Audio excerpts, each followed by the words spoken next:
How do we live more communally in cities? How do we live more affordably? The whole system of affordability from food, transit, commerce, lifestyle, housing, and land, most importantly land. Collaborative urbanism is meant to kind of be an umbrella concept that captures a way that we can look at cities from a whole new light of sharing cooperation. Non-speculative, citizen-led, community-driven.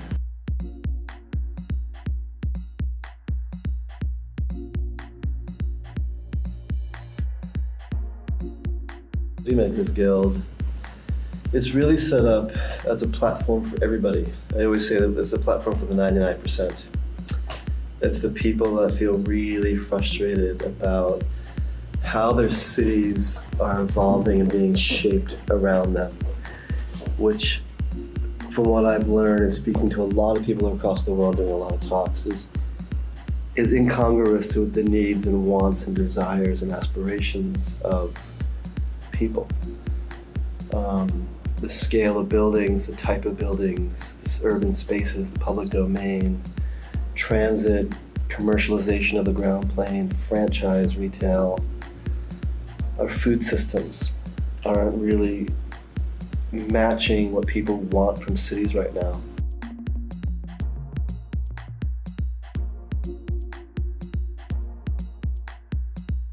To advocate for change with our government, to help influence and change the mindset of industry, and to provide a place to skill city makers who want to deliver more non-speculative, collaborative outcomes for workplaces, for homes, for retail, to support local artists, and just change the nature of cities. It's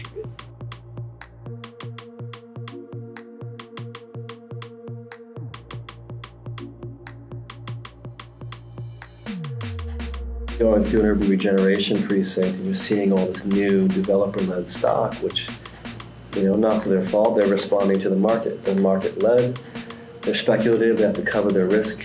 They have estate agents and a whole recipe for doing these things. But the projects that we saw that were citizen-driven or cooperatives or co-housing clearly stood out, and they were clearly more beautiful.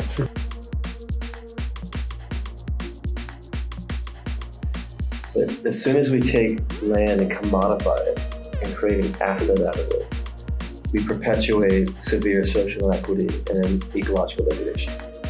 And until we look at land as a common resource that actually supports life on our planet, and really look at that as a different mindset of land as a common good, and the value of land should belong to everybody. Anyone can own a building, and that's the effort of somebody. So until we decouple that issue, I think we're going to continue to have severe pressure and stress in metropolitan areas of the world.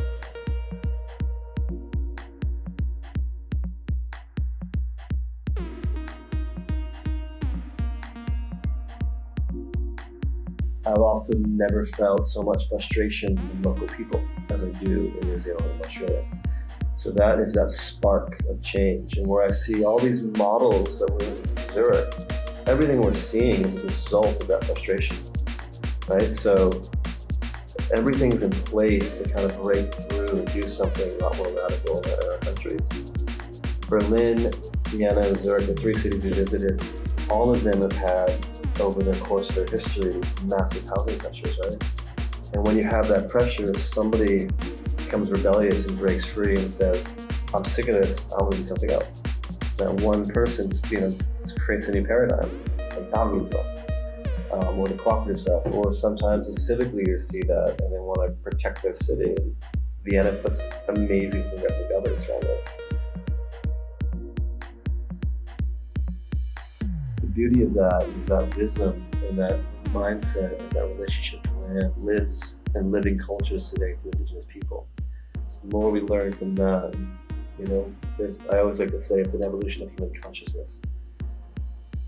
If we really, really take hold of that and get influence from that, we'll be on the right path. But it's a long road ahead. But collaborative urbanism is kind of a piece of the puzzle, I think, that kind of help bridge that transition for us.